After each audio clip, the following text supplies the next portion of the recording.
The next Lee and Ian podcast is approaching the station. Please step aside.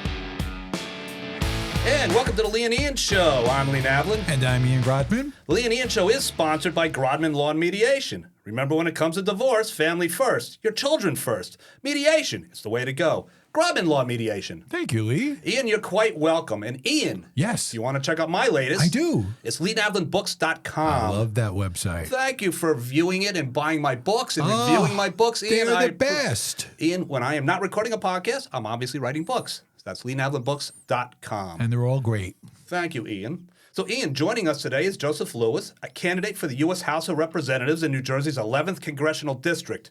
We'll discuss his platform, the challenges facing NJ11, and what he believes needs to change in Washington. Hello, Joseph, and welcome to the Lee and Ian Show. Welcome. Hello, thank you for having me. Of course, Joseph. Thank you for running, by the way. Okay, Quite an undertaking. it's quite an undertaking. It is. It is. Yeah. So, Joseph, a much less crowded field this time versus April's special election. You're joined by February special election. Was it? What was Well, there was the April special election was like a general election. February was the primary. This is a primary again now. That's true. That's in true. in the February primary, I think there were 160 people running for this spot. See, this is why I have Ian in here, because he is an expert on politics. You know, I know everything but politics, but Joseph. No. That's I know a little bit. So how you didn't run during the special primary? During I did the not. special election. Yeah, a little bit. Why now? I guess is my first question to you. So I actually considered running in the special election, but there were only 10 days, and those 10 days included the Thanksgiving holidays to get your petition signatures, get everything set up. So that just wasn't enough time for a grassroots campaign like mine. So I decided to pivot to the regular election. Gotcha. Oh, so it was kind of right from the get-go. You're like, okay, I'm not going to go special, but I know that I'm going to run in the Yes, pretty much, regular yeah. primary. Talking a little bit now, there are a few candidates currently running along with you. And there's an incumbent now. And an incumbent, right? Anna Lilia Mejia. Yes. I guess we could Very call her the good, incumbent, Lee. right? Yeah, I got she the name is right. now. She's been there 4 weeks. That's right. Now let's get. I've read some of what you've had to say online. Mejia's, I think her Achilles tendon has been and remains Israel. You have said Israel has a right to exist, but Mejia, she's not quite as convinced as you are, perhaps. What are your thoughts on that, Joseph?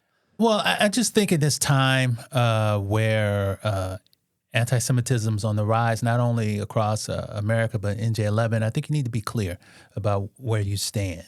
And as you've seen when asked that question, her answer is, at best,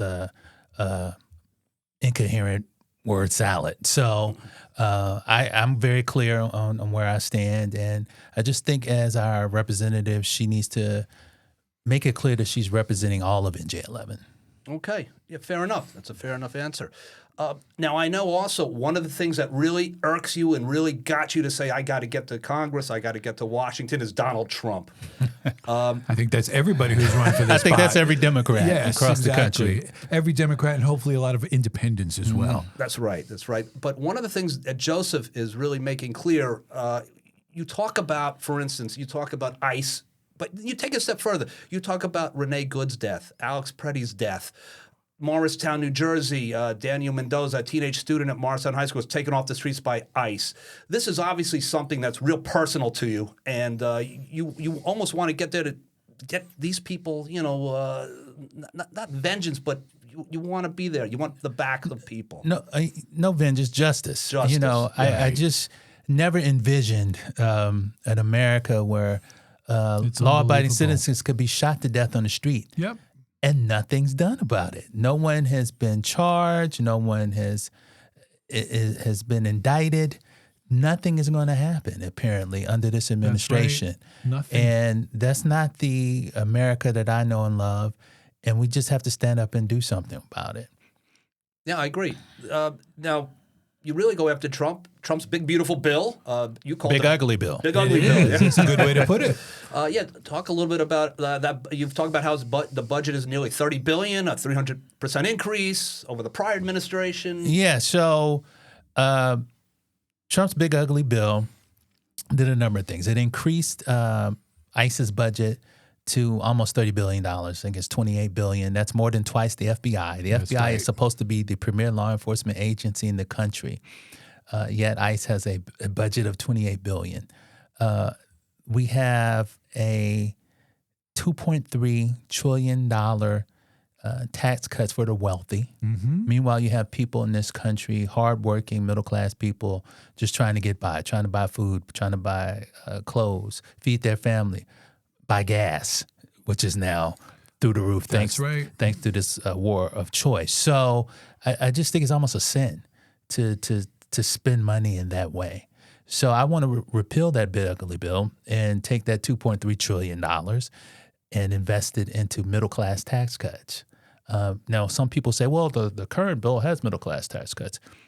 They expire in 2 years. Exactly, when Trump is done in office. Yeah, so it's almost like a bait and switch. Hey, look what we've done. Vote for us in the midterms. Oh, now it's gone. So whereas the tax cuts for the wealthy are permanent. And so I want to do that. I also want to make the ACA Obamacare subsidies permanent. When those expired, about 700 families in NJ11 had to drop coverage. Coverage more than doubled for many, making it unaffordable. And then I want to do something, unique to help folks trying to buy their first home. I wanted to create a $50,000 refundable tax credit for middle-class first-time home buyers because the average savings in NJ11 is about $21,000. The average home price is about $600,000 or $700,000. So anyone who saved up about the 10% that you need to put down on a home, that's probably their life savings. That's right. So many hardworking families, people not only in their 20s, 30s, 40s, just can't afford to buy their first home. So my proposal is they would have to qualify. So they'd have to have the credit to qualify for the loan. They'd have to have the down payment for the loan. But again, there's nothing left over for a rainy day. So I want to create this refundable tax credit for middle-class first-time home buyers. Can you explain, Joseph, what that would look like? Because I know a lot of times when you speak to people about tax credits, people don't quite get it. So could you explain the technicalities of how that would work so people understand that? Sure. So what I'm proposing is a refundable tax credit, meaning you would get the full $50,000 if you qualify. So in my proposal, now I'd have to get it through Congress, but in my proposal, of course, anyone making under $150,000 a year as a household and they're buying their first home will qualify. And like I said, they have to have bought the home. So it's not to help with the down payment. It's to help with the fact that you probably have depleted your life savings to get this home. Once they would when they're completing their taxes, if they bought their first home within that tax year and they qualify, they'd apply for their credit just the same way as you apply for any other credit on your tax form. Joseph, I'm very interested in how people wind up in politics. I read a lot of biographies and autobiographies, how they got there. I just finished Kamala Harris's book, for instance, Ian. Oh, very good. I'm impressed, Lee. Well, thank you for that. But just looking at your background a little bit, you earned a degree in computer systems engineering from Howard University. That's correct. A master's in computer science from Cornell University. That's right. And an MBA from the University of Southern California in marketing and finance. You built your career in technology. That's right. What made you say, I'm putting that aside, perhaps politics? I never envisioned myself running. I never planned to run. I was more the type of person that I wanted to be the man behind the man or woman running for office. I've canvassed all over the country for the last several Democratic presidents, everybody from Obama all the way through Kamala. But things are so dire now. I just got sick and tired of being sick and tired. Yeah. I just got fed up. So somebody's got to do something. This is just not right. This is not the America that I know. I believe Dr. King called it the fierce urgency of now. That's right. So I got to do something. I can either sit around shaking my fist at the TV at the evening news, or I can get out there and do something. And I feel like I have something to offer. So I really felt like the Founding Fathers intended for ordinary people like myself. I'm a ordinary Joe. And ordinary Joe. To run, serve, and then go back to their private life. So I said, why not me? Why not me? So I decided to run. It's nice to hear you say that too, because I think with everything that's going on in our country right now, so many people are still just kind of shaking their fists at the television or being, okay, well, this is going to pass. People need to start stepping up. People need to start speaking out. So thank you for doing that. 100%. Now, if I told my wife, I'm running for Congress, she would say, no, you're not. And that would be the end of the conversation. What, your wife, your daughters, you have 2 daughters, what are they saying about all this? My daughters support me. My wife was saying you should run long before I did. I kept saying, no, I'm not doing that. I don't want to do that. No.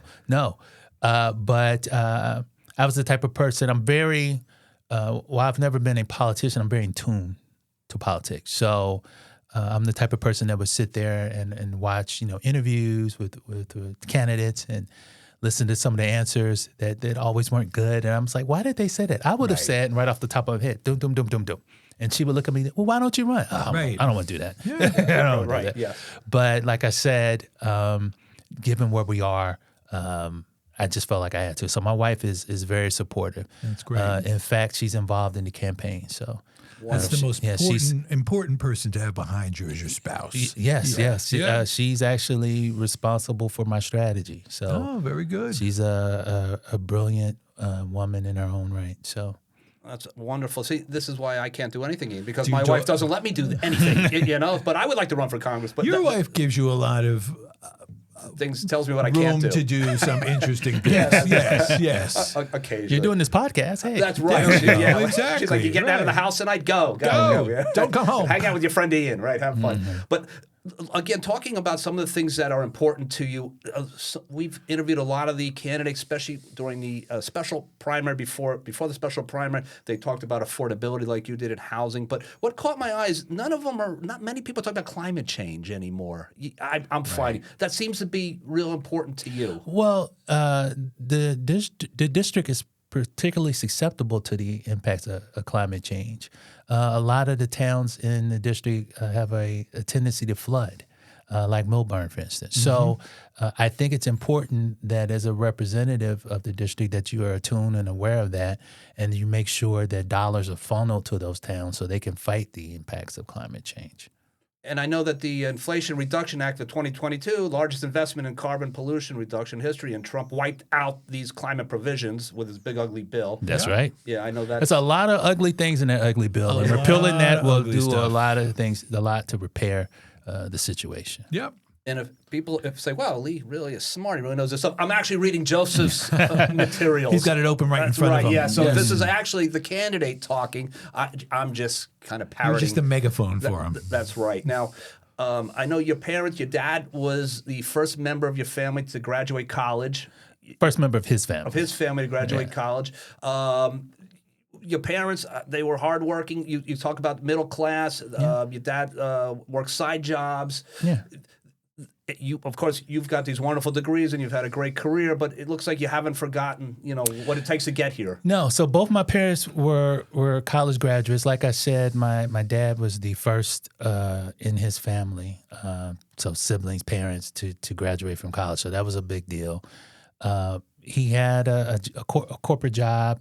He worked in a plant as a supervisor, but that first job wasn't paying enough for him to, even though he had a degree and had a good job, it just wasn't enough to get by. So he took side jobs. He did whatever he had to do to provide for the family. He sold vacuum cleaners door to door. And I can remember walking around with him selling those vacuum cleaners.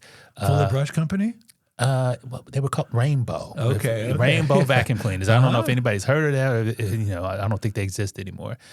And he even customized vans. He had a van and customized his own, and then friends started asking him to do it. Say, hey, people pay me for this. So he did whatever he had to do on the side to provide for the family.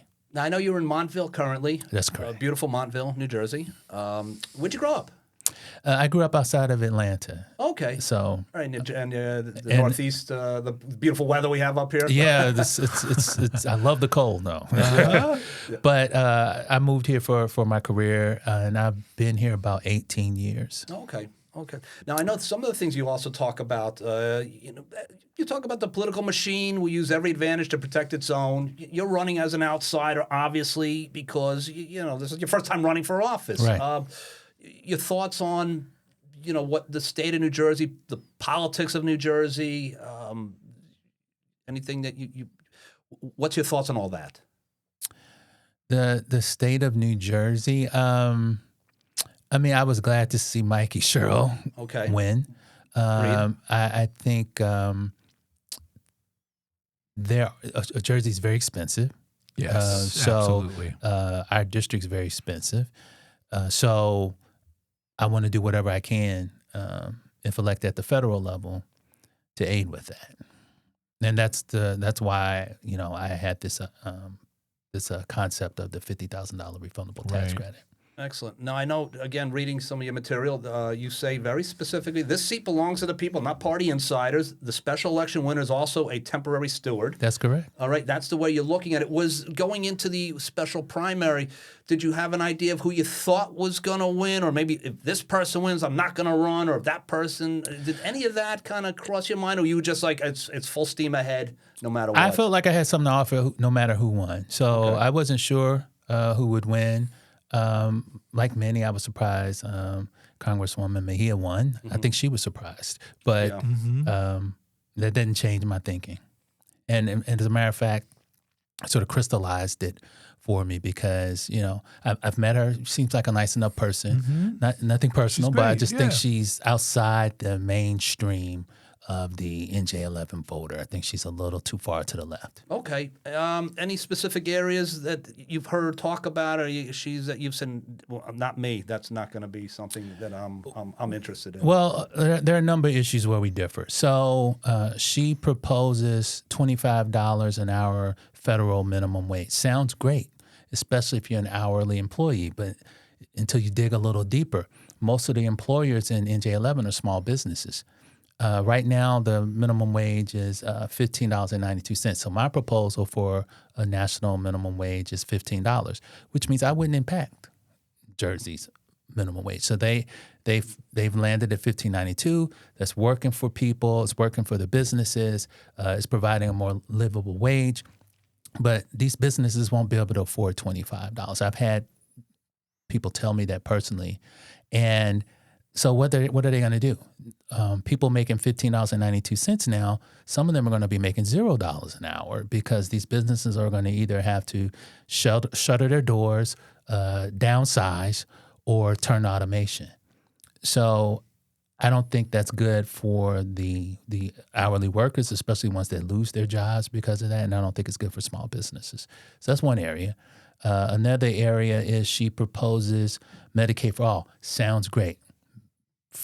Medicare for everybody. People think free. It's not free. It's paid by taxpayers. So the Congressional Budget Office, the nonpartisan Congressional Budget Office, estimates that single payer or Medicaid for all would cost between $1.5 and $3.5 trillion in additional taxes. That is about $19,000 in additional taxes per taxpayer in the U.S., per adult. That's not sustainable. I don't know about if you. we don't get rid of the big ugly bill. And I don't know if anybody wants to feels like they had the room to add $19,000 more in taxes. Furthermore, they also estimate that the hit to GDP would be between 1% and 10%.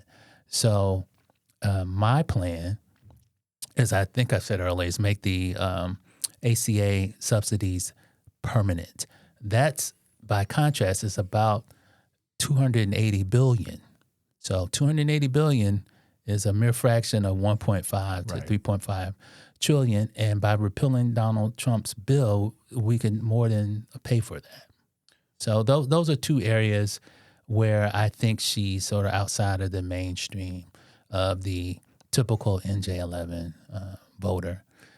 And did you look at the math a little bit too? Because when you say she won the primary, 30% of the vote, 29% of the vote. So it wasn't like she got 85% of the vote. But with 11 people running, it's almost impossible to do Right. that. A lot of people say that. Well, I've had people say that to me. Well, there was a primary 11 people. Of course, she only got 29% of the vote. That's not the point. The point is that means 71% of the people preferred someone else. So that she was not their first candidate. It's just a statement of fact. So there's an opening. And my own internal polls, I'm not going to give you, Right. all the sweet sauce because it's Right. internal, shows there's an opening. Okay. The majority of voters are open to looking at another candidate. So there's a path. It's not easy. I know I'm running against an incumbent with a big war chest, but I believe, in democracy, people should have choices. This is not a coronation. You don't just get to waltz right back in because you Right. won the special. So. Now, I don't want to skip ahead too far because you still got this battle ahead of you. Yeah. Now, but she did knock off Hathaway. He's running again. Assuming you're able to get past Anna Lilia, Hathaway, are you looking at him at all? Are you paying attention to what he's saying? Are you finding some of the things he's saying off the wall, or conversely, not off the wall? I mean, I obviously been primarily focused on the Democratic primary and the opponent or opponents in front of me. But I am aware of his record. I don't think New Jersey needs to send someone who was at January 6th to represent us. I know he's been trying to be like a wolf in sheep's clothing and pretend he's this Absolutely. moderate, but he's not a moderate. He's all. MAGA all the way. So, Especially the comments that he made after the election prove that for sure. yeah. So. Well, we had all the candidates that ran during the special. We've had you come on. Everybody has returned our calls, with the exception of Joe Hathaway. We did invite him on. Never even returned a call. Nope. Not even a callback. You know what kind of campaign team you got That's there? right. Is these the people going to bring to Washington that don't bother to return requests? But as opposed to you, Joseph, you got right back with me. So I appreciate that. But it's quite a challenge. Changing the subject a little bit. What's your life like right now? Now, you have your job, you have your family, you have your kids, you're running for Congress. Is this 7 days a week, 24 hours a day? Actually, for Congress? Yes. To answer your question, yes. I actually took a hiatus to focus on this. So it's been busy, as you can imagine. I had an interview this morning. I make phone calls to voters. I personally canvass. I talk to volunteers. So yes, it's very busy, but I knew what I was getting into, and I just think it's important. So I am in it for the long haul. It is a gruel, a grind, and it's grueling, but I'm in it for the long haul. Again, we are talking with Joseph Lewis, who's running for United States Congress, 11th District, right in Grodno? In the Democratic primary on June Democratic 2nd. primary, yes. Early June voting starting 2nd. this coming week. Yes, Right. early voting starts May after the 26th, weekend. and Yep. it runs through the 31st. Yep. You talked a little bit about Mikey Sherrill. Your thoughts on how things are working out for her down in Trenton? I mean, it's early days. I mean, so far so good. I think. I think there's probably some challenges that she needs to deal with. But I think so far so good. It's not an easy job. Not at all. Being the governor, Especially with the budget in New right Jersey, now. Yep. and with the budget, with how costly things are for people. She has her work cut out for her. Yes, she does. But like I said, I was very supportive of her and very happy she won. So I'm looking forward to great things. Absolutely. Grew up in Atlanta. I'm a huge New York Knicks fan. We knocked the Atlanta Hawks off a Yes, couple you weeks did. ago. Yes, you Yeah. did. What was your? Where were you on that? whole, I'm actually a Lakers fan. Okay. All right. So You were at USC, right? yes, and even before that, the Kobe Shaq era, and even before that, I don't want to give away my age, but even before that, We're older than you, don't worry. yeah. So been a Lakers fan for a long time. They had it rough this year. I was just happy to see them make it past the first round. A lot of people thought that wasn't going to happen, including me. I was like, that's going to be tough. No Luka, lot of no injuries. Austin Reeves. But LeBron proved, hey, I'm still the timeless wonder. I can put this team on my back, There at we least for the go. first round. But OKC's just too good. They're Yep. just too good. It's the West it was San Antonio, Oklahoma, and then that's if Knicks get past. and I think they're going to, based on what just happened a couple of days ago, with that 20-point comeback. Those two teams are going to be I real fully rough. expect the Knicks to be in the finals. Into the I finals. would be surprised if they did not. All right, so for all you Knicks fans out there you go. Another reason to vote for Joseph. There we go. Okay, and all you Nets fans, well, but he's a Laker fan too. Probably more Laker fans in New Jersey than Nets fans. But getting back to policy a little bit, Joseph. We've talked a little bit about the difference between what your thinking is and what Mahia's difference, where she's thinking. But getting down to Washington, is there a politician in Washington right now that you say that's my guy, that's somebody that I want to get to know, I want to shake their hand. My thinking is so much in line with Work his or closely her with. thinking. Yeah.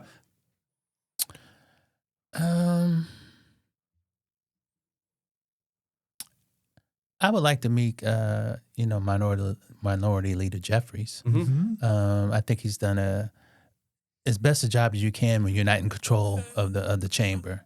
So And that with is everything stacked against you right. also. So that's someone I'd want to shake his hand and pick his brain and see how we can go about turning this country around. Yeah, no, absolutely. So if you were in Congress and the Democrats were in control, you would support him continuing on as Absolutely. Speaker? Who else would be there, Ian, right now? Like, who, if it's not Jeffries, is there... As the Speaker? yeah, is there anybody else that... you pay attention more... I have to admit, I don't know all the names of all of the people right now who might be interested in that role as well. But I think if the Democrats are in control after this midterm election, which I expect that they will be, I expect that Speaker Jeffries will be continuing on as Speaker. Yep. Well, not continuing on, he will become the Speaker, right? Because he's the minority leader now. Okay, interesting. Yeah, I learn things every day. Yeah. Now I know running for office is you need volunteers, you need money. Every dollar counts. How can people find out more about you, and how could they get involved in your campaign? Sure. So my website is Joseph B as in boy Lewis LEWIS.com. You can go to that website. It has all my policies. You can hit that contact button, contact the campaign directly. You can donate from that site. Campaigns run on money. Yeah. So, if you like my message, please donate. Give us the money to fight for you. So that's how they can reach us. And you have your volunteers right now doing the volunteer. I have volunteers, canvassing, and phone banking. But we can always use more. So if you want to volunteer again, just hit that contact button, and we would love to have you. Fantastic. And if you're researching him, this is my own experience, look up Joseph Lewis Congress, right? Because there's a lot of other Joe Lewises, Joseph Lewises. John Lewis comes up, like that'd be a great person to be compared to, right? Yes, Oh, yeah. that is a good point. Google Joseph Lewis, U.S. Congress. I should come right up. Right. What's been the obviously trying to win is the biggest challenge, but what has been the biggest challenge in getting us organizing a team and getting out there and you got interviews and you got soliciting and Right. Somebody else asked me that recently, and it's time. the time. Time management. It's very difficult. There's a lot to do and not enough time. Nope. So- You wish the days were 30 hours long. Yeah. So really, it just comes down to I just wish I just wish it was more hours in the day. Yes, exactly. Yeah. So Ian, I think we learned a lot from We did. Joseph Lewis. We did. Yep. Is there anything else, Joseph, that you want our audience to know about you going forward? Sure. I would just say that I am a reasonable Democrat with practical solutions. And if that is the type of person that you want to represent you in Congress, then I'm your man. If you're unsure, if you're still undecided, take a look. Just go to my website again, Joseph B as in boy Lewis LEWIS.com, and take a look at my policies. If you have questions for me, hit that contact button. I've had voters hitting that button, asking questions. I will personally answer them. So. And there is another question that I'd ask, right? Because I think it's pertinent. Like you've mentioned that you're not a politician, right? That you haven't worked in politics. You've campaigned for people. You've canvassed for people in the past. Just tell us a little bit about your professional experience, because I think from what I read, it's something that might be attractive to people. So I started my career as a software engineer. That was years ago. And I moved into tech leadership, working with engineers to build solutions. So working with very diverse teams to build practical solutions. And I want to bring that experience to Washington. Got it. Thank you. I think that's helpful. Yeah, it's a huge undertaking, and again, really appreciate anybody that's willing to go out there and say this is something that I'm going to do. Ian, it's Ian, anybody who's willing to step up and do this, I give them Yeah. a ton of credit. Thank you. Thank you. Yeah, well, Joseph. Okay, so I guess Ian, we so- learned so much about our new friend Joseph. And if anybody's listening to this and thinks that it could be worthwhile to share this information, please do so. Let other people know about Joseph. Let other people know about the Ian and Lee podcast. Yep, that's right. Share it, like it, and get it out there into the algorithm, Yep. so more people have a chance to learn more about Joseph Lewis. And you can And also your website one last time. Joseph, B is in boy, Lewis, and that's Lewis spelled LEWIS.com. all right, like Jerry Lewis.